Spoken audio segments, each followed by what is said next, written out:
13వ వచనం. కష్టకాలమందు వారు యెహోవాకు మొరపెట్టిరి. కష్టకాలమందు వారు యెహోవాకు మొరపెట్టిరి. ఆయన వారి ఆపదల్లో నుండి వారిని విడిపించెను. అట్టి దేవునికి స్తోత్రం చెల్లిద్దామా? చూసారా, మళ్ళా కష్టకాలం వచ్చేసరికి మనుషుడట దేవునికి మొర్ర పెడుతున్నాడట.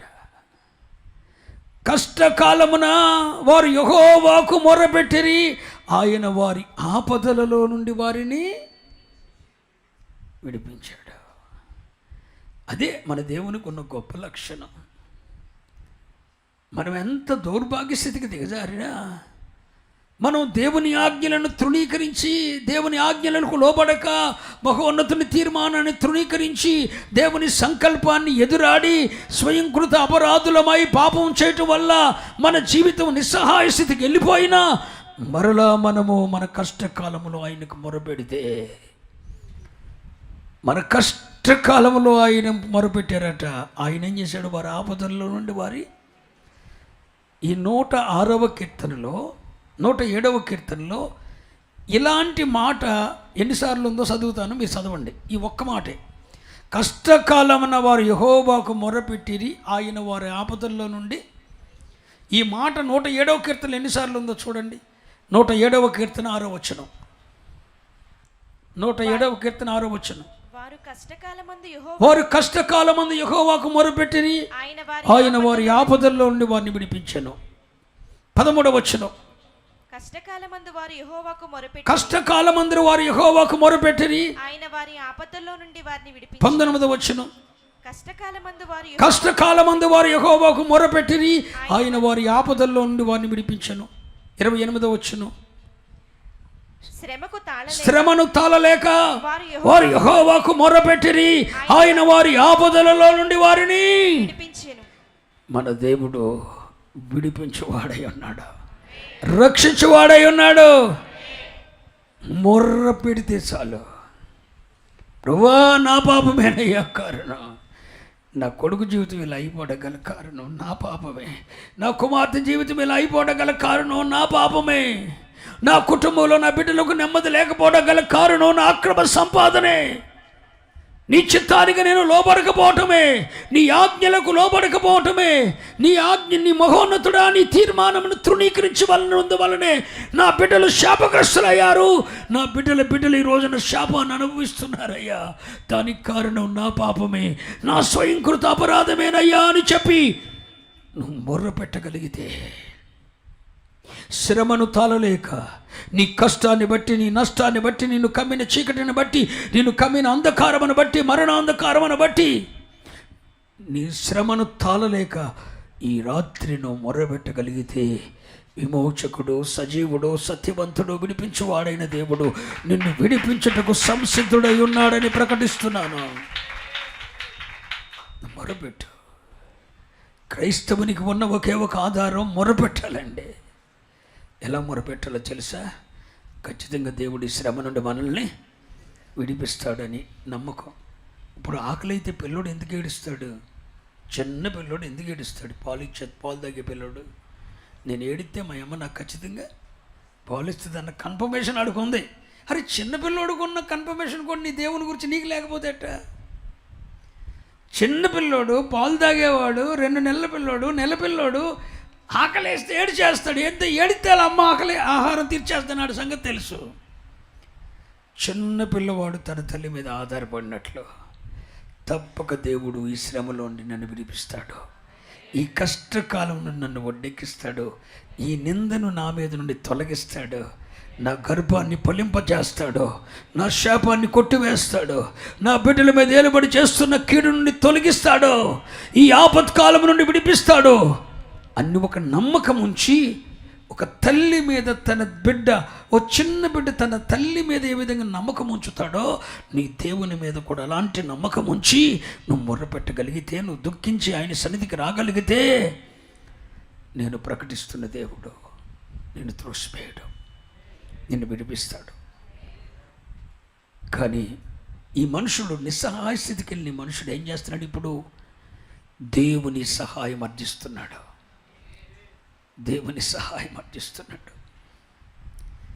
నేను నమ్ముతాను పిల్లలారా, మనుషుల సహాయం వ్యర్థం. బైబుల్ అంతటికి మధ్య వచ్చినవేది మీరు చెప్పండి? బైబుల్ అంతటికి మధ్య వచ్చను ఏది? మనుషులను నమ్ముట కంటే యెహోవాను ఆశ్రయించుట మేలు. రాజులను నమ్ముట కంటే యెహోవాను ఆశ్రయించుట మేలు. మనుషుల సహాయం వ్యర్థం. ఏ మనిషి సహాయం మీద మనం బేసుకోకూడదు చెప్తున్నాను. నీకు కష్టకాలం వచ్చింది, నీకు శ్రమకాలం వచ్చింది, ఎప్పటికే నీకు సహాయం చేసేవాడు ఎవడు లేడు. దేవుని మాట వినలేదు, నీవు దేవుని ఆజ్ఞలకు లోబడలేదు, దేవుని తీర్మానాలన్నీ ఉల్లంఘించావు. ఆరాధన జరుగుతుంటే ఎన్ని రోజులు మంచమే పడుకున్నావు. దేవునికి ఇచ్చిన రాబడిలో దేవుని భాగాన్ని దొంగిలించకుండా నీ సొంతానికి నీ బిడ్డల కొరకు వాడుకున్నావు. అది శాపం కాదా? దేవుడు పేదోడై నిన్ను అడగలా, నువ్విచ్చి నన్ను శోధించడుగు, నేను నీకో ఆకాశబాకలు లిపుతా అన్నాడు. అసలు నువ్వు ఇస్తావో లేదని పరీక్షించాడు ఆయన, అంతే. నువ్వు నాకిచ్చి నన్ను శోధించడుగు, నీ దశమ భాగం అంతయు, నీ ప్రతిష్టర్పణ, నీ దశమ భాగం నా సన్నిధికి తీసుకొని వచ్చి నన్ను శోధించడగండి, నేను ఆకాశతూపులు నింపుతాను అన్నాడు. కానీ నీ దశమ భాగం కూడా, దేవుని సొమ్ము కూడా నీ బిడ్డలకి వాడేసావు, నీకు వాడేసుకున్నావు, నీ వైద్యానికి వాడేసుకున్నావు. నీకు ఆరోగ్యం ఎట్లొస్తుంది? నా రహస్యం ఏంటి తెలిసే? దేవుడు నాకు ఇచ్చిన 100 రూపాయలు ఇస్తే, సేవ చేస్తే 100 రూపాయలు వస్తే, నేను కూడా దశమ భాగమే తీయొచ్చు, నాకు కూడా హక్కు ఉంది. కానీ దేవుడు నాకు 100 రూపాయలు ఇస్తే 80 రూపాయలు తిరిగి నేను దేవుని సేవకుడు కొడతాను. 20 రూపాయలు మాత్రమే నా కోసం, నా పోషణ కోసం, నా కుటుంబం కొరకు, నా అవసరాల కొరకు ఉంచుకుంటా. దేవుని రాబడిలో, దేవుని సొమ్ములో 100 వస్తే 80% దేవునికి ఖర్చు పెట్టాను. 20% మాత్రమే నేను నా స్వప్రయోజనానికి, నా కుటుంబ పోషణ కొరకు వాడాను. ఎప్పుడు 20 రూపాయలు కన్నా ఎక్కువ నేను సేవ ఆరంభం నుండి ఈరోజు వరకు నేను తీసుకోలేదు. వాడిని కూడా బలిపీఠం సొమ్ము మీద నాకు భయం.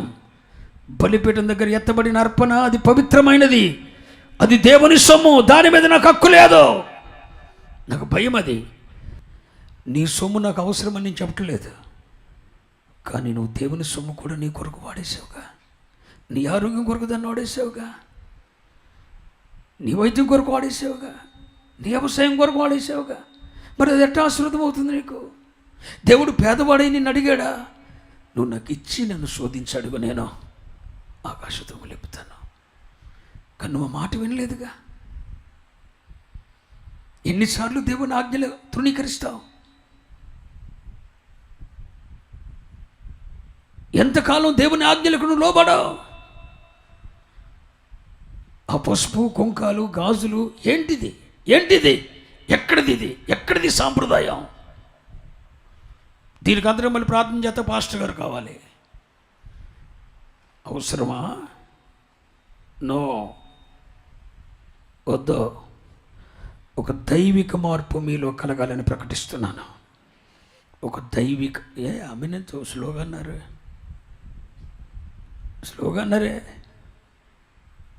ఒక దైవిక మార్పు మీలో కలగాలని కోరుకుంటున్నా. దేవుని సంకల్పానికి ఎదురాడొద్దు. నీకు బైబిల్ తెలవకపోతే తెలవనట్టుండు. మీ నాన్న చెప్పింది కాదు, మీ అమ్మ చెప్పింది కాదు, బైబిల్ ఏం చెప్పిందో దాన్ని చెయ్యి. దేవుడు నిన్ను ఎత్తిపెడతాడు, ఆశీర్వదిస్తాడు, ఘనతలోకి తెస్తాడు. కానీ మీరు కష్టకాలంలో ఏం చేశారు? యెహోవాకు మొరపెట్టారు. మరలా దేవుడే దిక్కయ్యాడండి, మరలా దేవుడే విడిపించాడు. ఆ స్థితికి మనం రాకూడదంటే దేవుని సంకల్పమును మనము ఎదురించకూడదు, దేవుని సంకల్పానికి ఎదురాడకూడదు. చక్ర, నేను చెప్పింది సత్యం అంటావా అసత్యం అంటావా? చెప్పు చక్రధర్. నేను చెప్పింది సత్యమేనా? నువ్వు నమ్ముతున్నావా? నీ కుడి చేతి మీద చూపు నెట్టారుగా, నమ్ముతున్నావా? కరెక్ట్ నమ్ముతున్నావా? ఎంతమంది నమ్ముతున్నారు? ఈరోజు నేను చెప్పింది సత్యం అన్నమాట. నేను నమ్మిన వాళ్ళు ఎవరు? నమ్మిన వాళ్ళు మాత్రమే చేయొద్దు, నేను ముఖ్యస్తు చేయొద్దు. సగం సగం చేతులు ఎత్తొద్దు, ఏదో కూడా చేయండి, అటో ఇటో రెండింటి మధ్య ఉండొద్దు. ఈ సత్యాన్ని పాటించండి. దేవుడు నిస్సహాయ స్థితికి మిమ్మల్ని రానివ్వడు. మిమ్మల్ని దేవుడు తలగా చేస్తాడు. మీ పిల్లలను దేవుడు ఎత్తిపడతాడు. నీ సంతానాన్ని దేవుడు వృద్ధిలోకి తెస్తాడు. నీ సంతానము 10 మందికి ఆహారం పడేసే రేంజ్లో ఉంచుతాడు దేవుడు నిన్ను. నీ సంతానాన్ని గొప్ప చేస్తాడు దేవుడు. నీ పిల్లల దగ్గర ఇంకొకటి చేయి చాపాలి తప్ప నీ పిల్లలు ఇంకొకటి దగ్గర చేయి చాపడు. నువ్వు ఆశీర్వాదకరమైన తల్లిగా ఉండు, నువ్వు ఆశీర్వాదకరమైన తండ్రిగా ఉండు. దేవుని సంకల్పాన్ని నెరవేర్చు నీ వల్ల అయినంత వరకు. ఆ ఆజ్ఞల్లో జీవించడం మొదలుపెట్టు. దేవుడి ఆశీర్వాదాన్ని 1000 తరాల వరకు నీ బిడ్డల మీద ఉంచుతాడు. ఒకవేళ అన్నీ తెలిసి ఏం జరిగింది అని చెప్పి నువ్వు అట్టగే కూర్చున్నావు అనుకో, నెక్స్ట్ వచ్చే స్టెప్ ఏంటి? నిస్సహాయ స్థితి. కానీ ఎవడు సాయం చేయడు. కష్టం వస్తుంది, నష్టం వస్తుంది, బాధ వస్తుంది, చీకటి వస్తుంది, అంధకారం వస్తుంది. పరిస్థితులన్నీ మరణాంధకారం సప్తాను అన్నగాడ తీసుకెళ్తాయి. కానీ నువ్వు సప్తానన్న కూడా నీకు ఎవడు సహాయం? మరణ ద్వారం దగ్గరికి వెళ్ళారట, అయినా సహాయం చేసేవాడు ఎవడు లేడట. బైబిల్లో 107వ కీర్తనలోనే చెప్పాను ఇవన్నీ. ఒక్క దేవుని సంకల్పాన్ని తెలిసి నువ్వు తృణీకరిస్తే తత్ఫలితం ఎక్కడికి వెళ్తుందో జాగ్రత్త పిల్లలారా. నీ నిస్సహాయ స్థితి రాకూడదు. ఈ వయసు వచ్చింది, తలక రింగెందుకు నాకు తెలియక అడుగుతున్నా. ఇంకెవరు మోసం చేస్తావు నువ్వు? నేను అడుగుతున్నానని కాదు. ఈ కృత్రిమము చేయొచ్చా? దీన్ని కృత్రిమము అంటారు. తెల్ల జుట్టుకుని నల్ల రంగు వేసుకోవడమే కృత్రిమము పాపం. అది అవసరమా నీకు? పిల్లల్ని కానీ పెద్ద చేసి పెళ్ళిళ్ళు చేసినాక తలక రంగు అవసరమా? వద్దు. నీ మంచం మీద ఉన్నప్పుడు నీ కొడుకు మంచినీయుడు, ఆ స్థితి నీకు రాకూడదంటే వాళ్ళు సెట్ చేసుకోమని చెప్తున్నా. నేను చెప్పింది అర్థమైందని వాళ్ళు స్తోత్రం చెప్పండి. దేవుడు ఏం చెప్పాడు అదే చెప్తున్నా నేను. మానేయండి, ఒక మార్పులోనికి రండి, దేవుని క్రమాన్ని పాటించండి. ఈ వర్తమానం నువ్వు జీవిస్తే దేవుడు 1000 తరముల వరకు నీ బిడ్డల మీదకి ఆశీర్వాదం తీసుకొని వస్తాడు. నిన్ను ఆశీర్వాదకరమైన తండ్రిగా చేస్తాడు, నిన్ను ఆశీర్వాదకరమైన తల్లిగా చేస్తాడు. నీ పిల్లలు అప్పించేవారుగా ఉంటారు. ఈ సంవత్సరం మీరు చేసే వ్యవసాయాల్లో దేవుడు నువ్వు విత్తనం విత్తొస్తే ఋతుపవనాలు దేవుడిస్తాడు. నీ పాడి సంపద మీద ఆయన కనుదృష్టి ఉంచుతాడు. నీ కష్టార్జితం మీద ఆయన కనుదృష్టి ఉంచుతాడు. 50 దినాలు మీరు పడిన ప్రయాసకు తగిన 1000 ప్రతిఫలము ఆశీర్వాదం మీ కౌగిట్లో దేవుడు ఒళ్ళో కొలుస్తాడు. మీ భుజముల మీద పనులు మోసుకుని వెళ్తారు. కానీ దేవుని ఆజ్ఞను తృణీకరించొద్దు, దేవుని తీర్మానాన్ని తృణీకరించొద్దు.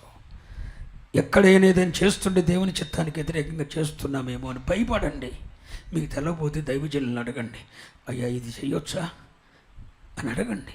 వాళ్ళు వద్దన్నారనుకో మానేయండి. ఇలా జీవిస్తారని కోరుకుంటూ ఈ మాటలను ముగిస్తున్నాను. దేవుడు ఈ మాటలను ఆశీర్వదించునుగాక.